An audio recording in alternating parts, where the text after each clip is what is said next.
안녕하세요. 사랑하는 성도님, 영혼의 샘물 은혜의 자리에 오심을 축복합니다. 구원의 주님이 우리와 함께 하십니다. 우리와 함께 하시는 주님을 찬양합니다.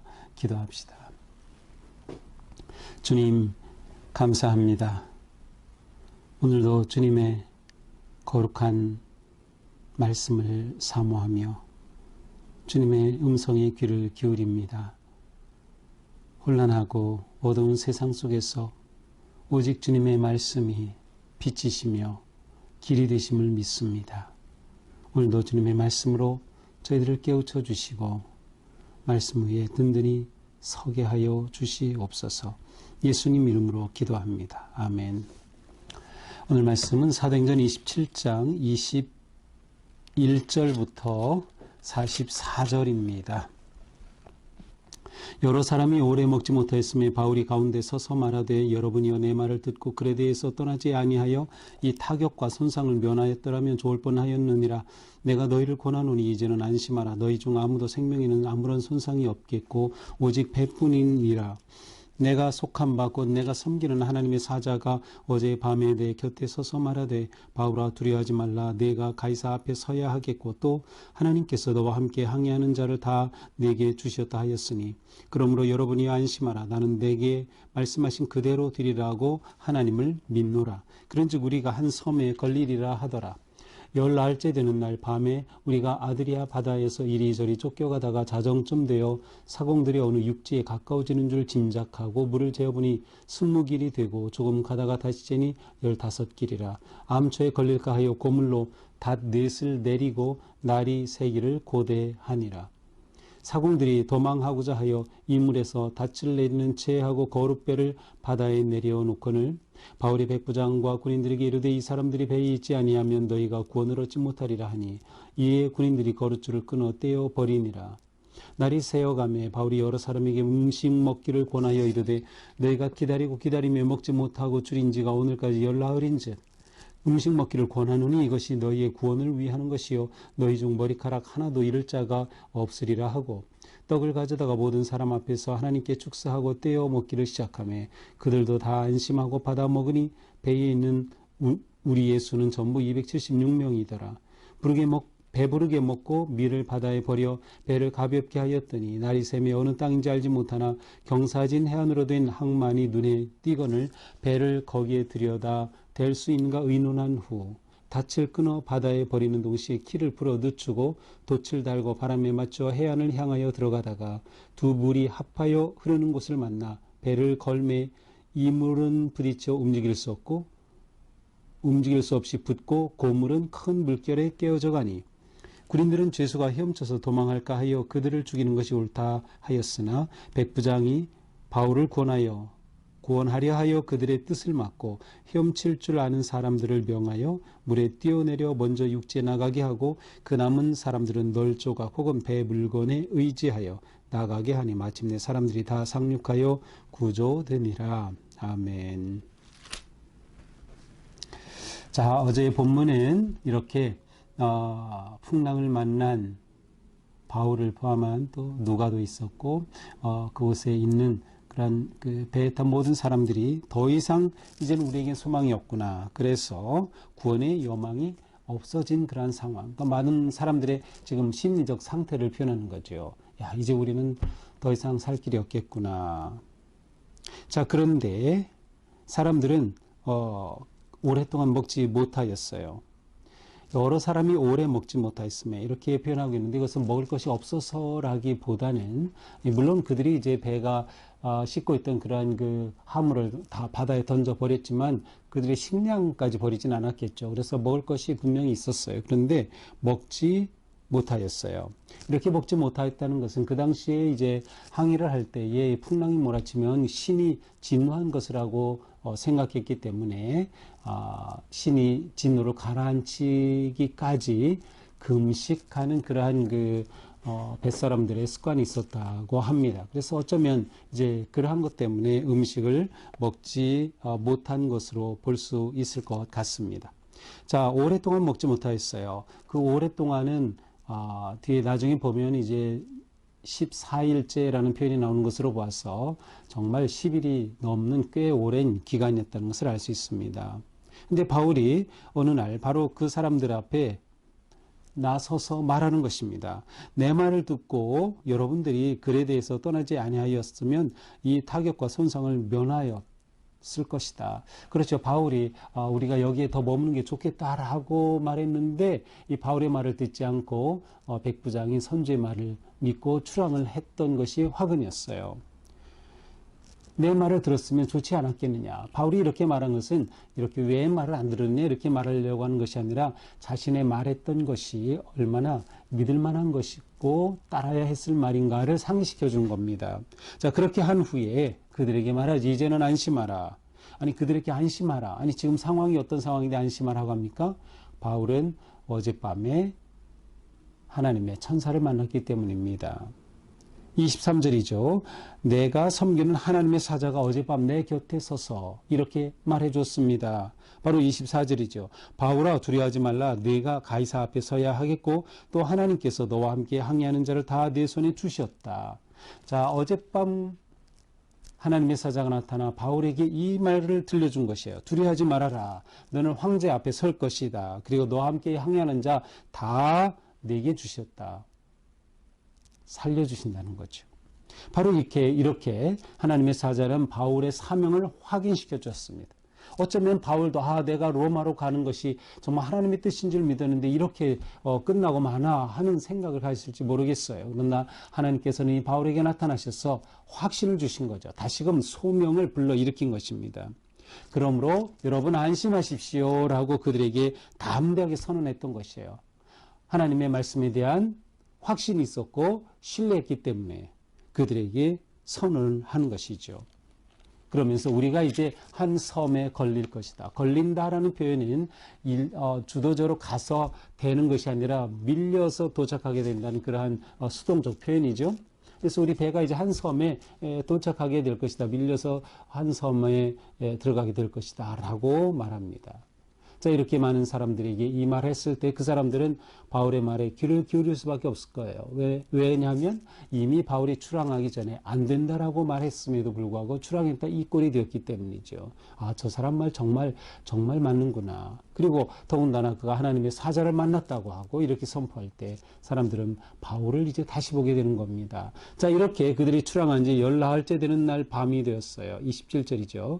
그 배는 지금 아드리아 바다 이리저리 움직이고 있었어요. 아드리아라고 하는 것은 북쪽에 이제 이탈리아, 남쪽 아프리카, 동쪽에 그리스의 중간 그 지역에, 지금은 그냥 지중해죠. 바로 그 지역을 아드리아해라고 불렀습니다. 바로 이곳으로 이리저리 흔들리며 가다가 자정쯤 되었을 때 사공들이 어느 육지에 가까워지는 줄을 짐작했어요. 자, 사공들은 배의 전문가죠.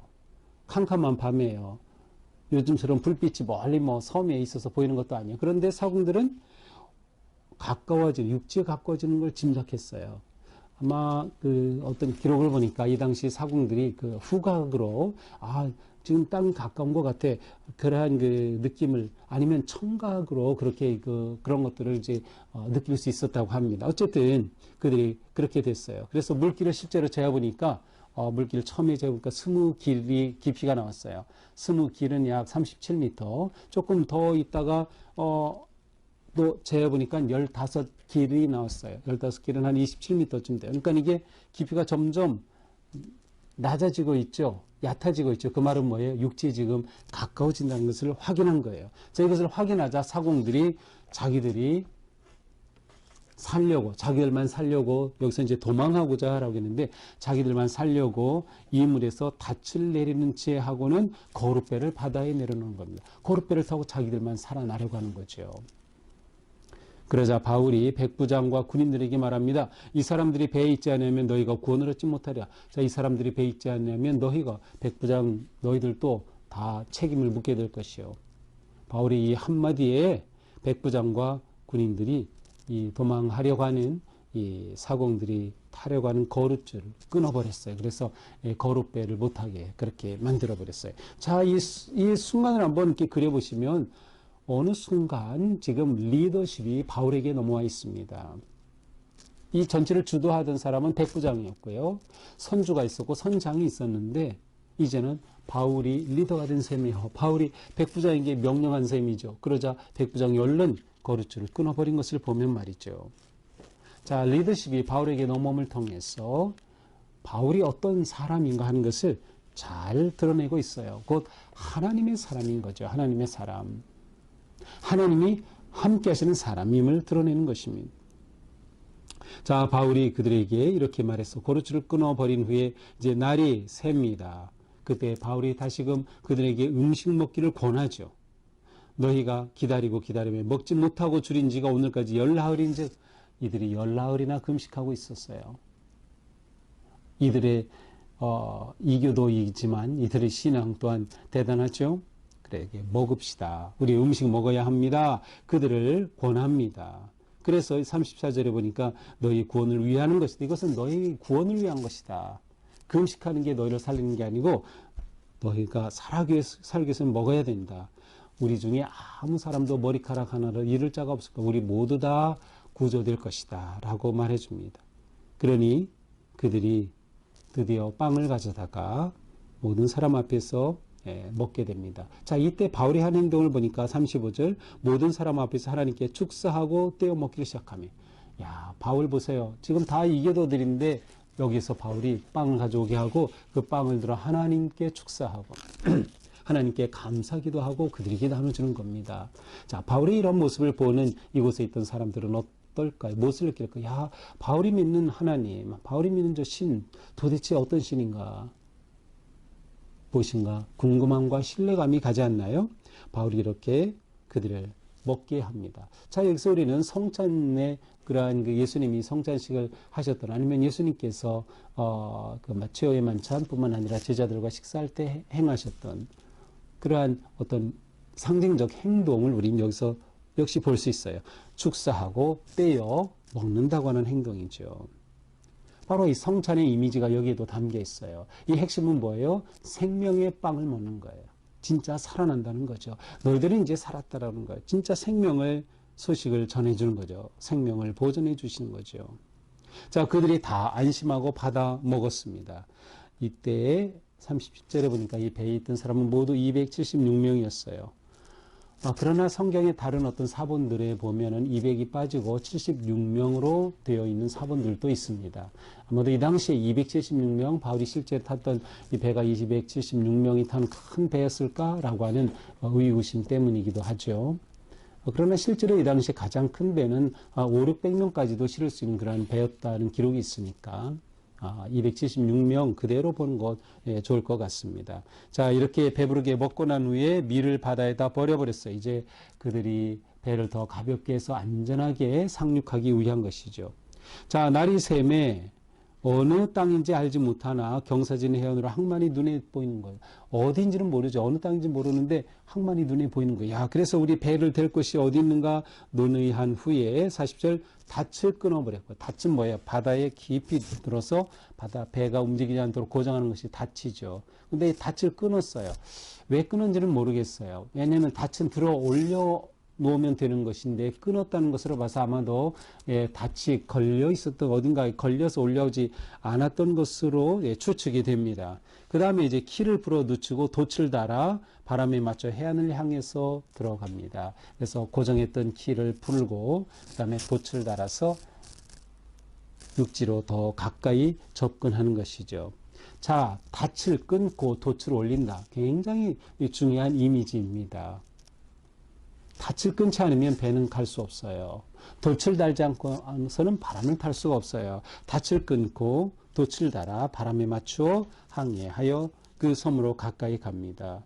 그런데 이곳에는 물이 바닷물이 합치는 그런 곳이 있었던 것 같아요. 그런데 여기에 배를 걸려고 하다가 그만 또다시 위기를 맞이합니다. 41절에 보니까 이물이 부딪혀서 움직일 수 없고, 이물은 뱃머리입니다. 그 다음에 고물은 물결에 깨어져 가니, 고물은 배 뒷머리, 선미라고 하죠. 그래서 앞은 고정되고 뒷물은 바닷물에 막 흔들려서 지금 부서져 가고 있는 그런 상황입니다. 그렇게 되자 야, 이러다가 죄수들이 다 도망가면 어떡하지 하고 이 군인들이 죄수들을 죽이려고 합니다. 그래서 바울이 얼른 나서는 것이죠.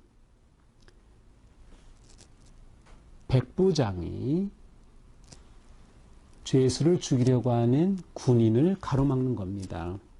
43절 백부장이 바울을 권하려. 자, 바울은 지금 죄수 가운데 포함이 되어 있어요. 그런데 군인들이 죄수를 죽이려고 하다 보니 바울을 죽이게 되는 거죠. 이 백부장이 바울을 굉장히 호의적으로 보고 처음 출항할 때부터 그랬죠. 그래서 이 바울을 살리고자 자기 부하들이 죽이지 못하게 막은 겁니다. 자, 여기서 또 한 번 바울은 자신의 목숨뿐만 아니라 군인, 그 죄수들의 목숨까지도 구원하는 것을 보여요. 바울의 지금 보여주는 모습은 계속 구원하는 것입니다. 살려내는 거예요. 소망을 주는 거죠. 결국 배는 육지에 닿게 되었고요. 그리고 이제 사람들이 널조각 물건을 이제서 상륙하는 데 성공하였어요. 그래서 모두가 구조되니라. 44절. 자, 어제 본문은 모두가 소망이 다 끊어졌다. 그런데 오늘은 구조되었다. 이 중간에 무슨 바울의 놀라운 믿음의 행동, 믿음의 리더십이 있었음을 우리는 보게 되죠. 자, 이들이 상륙한 섬은 내일 본문에서는 멜리데라고 하는 섬입니다. 멜리데. 지금의 몰타라고 하는 섬인데 시칠리 큰 섬 남쪽에 있는 작은 섬이죠. 자, 오늘 말씀을 보면서 바울이 진정한 하나님의 사람의 모습을 보여주는 것을 우리는 주목할 수 있었습니다. 하나님의 사람은 누구인가? 하나님을 의지하는 사람이에요. 하나님의 음성을 듣는 사람, 하나님의 사자의 음성을 듣는 거예요. 곧 하나님의 말씀을 듣고 믿고 믿음으로 행동하는 사람이 하나님의 사람입니다. 결국 하나님의 사람은 세상에 두었던 닻을 끊고 성령의 돛을 다는 것과 똑같아요. 이게 굉장히 중요한 이미지예요. 세상에 닻을 달고 있는 한 우리는 더 이상 나아갈 수 없습니다. 구원의 섬을 향해 나아갈 수 없어요. 우리가 새로운 인생길, 구원의 길을 걷기 위해서는 세상에 두었던 닻을 끊어야 합니다. 사실 우리가 두어야 할 닻은 오직 하나님께 두어야 하는 것이에요. 하나님께 닻을 두는 거죠. 그러한 우리의 삶은 성령의 바람을 맞는 돛을 달고 하나님이 인도하시는 거룩한 하나님의 나라의 삶을 향해 나아가게 되는 것이에요. 이게 하나님의 사람의 모습이다. 이러한 삶을 통해 하나님의 사람은 세상에 희망과 생명을 주는 삶을 사는 겁니다. 세상의 희망과 생명. 내가 예수님을 믿기에 나로 인해서 내 가족이 희망을 보게 되고 구원을 얻게 되는 그러한 내가 되는 것, 이것이 우리의 삶인 거죠. 이것이 우리가 성도로서 살아가야 할 진정한 모습입니다. 우리는 승리한 싸움을 싸우고 있다라고 하는 확신이 있어야 합니다. 사도 바울은 하나님께서 약속하신 대로 구원해 줄 것이라고 하는 확신이 있었기에 용감하게 말하고 행동할 수 있었어요. 감히 백부장에게도 이래서는 안 된다라고 명령하며 리더십이 그에게 올 수 있는 위대하고 용감한 행동을 할 수 있었던 것이죠. 어떻게 보면 바울이 보여주는 것은 위기관리 리더십이기도 합니다. 우리 인생에 위기가 다가올 때, 우리 가정에, 우리 사회에 위기가 다가올 때 우리가 이것을 어떻게 관리하느냐 너무도 중요한 거죠. 그 길은 하나님의 말씀에 있습니다. 하나님이 보여주시고 들려주시는 말씀에 우리가 깨닫고 온전히 순종하는 거죠. 그 말씀에 지혜가 있어요. 그 말씀에 길이 있기 때문이죠. 이렇게 될 때 우리에게 어떤 위기가 다가와도 우리는 이 위기를 기회로 삼을 수 있다. 따라서 모든 그리스도인에게 모든 순간은 위기이며 또한 모든 순간은 기회입니다. 우리가 이 믿음을 가지고 오늘도 살아가는 것이죠. 오늘 우리가 이 말씀 의지해서 정말 하나님 앞에 내가 하나님의 말씀에 순종하고 하나님이 주시는 비전을 가지고 하나님을 온전히 의지하고 하나님께 닻을 내리는 그러한 안전하고 든든한 복의 인생이 될 수 있기를 축복합니다. 기도합시다. 주님 감사합니다. 오늘도 말씀을 통해서 우리가 인생의 닻을 오직 하나님께만 두어야 함을 말씀해 주셨습니다. 우리의 인생을 안전하고 평안한 길은 오직 하나님께 있음을 믿습니다.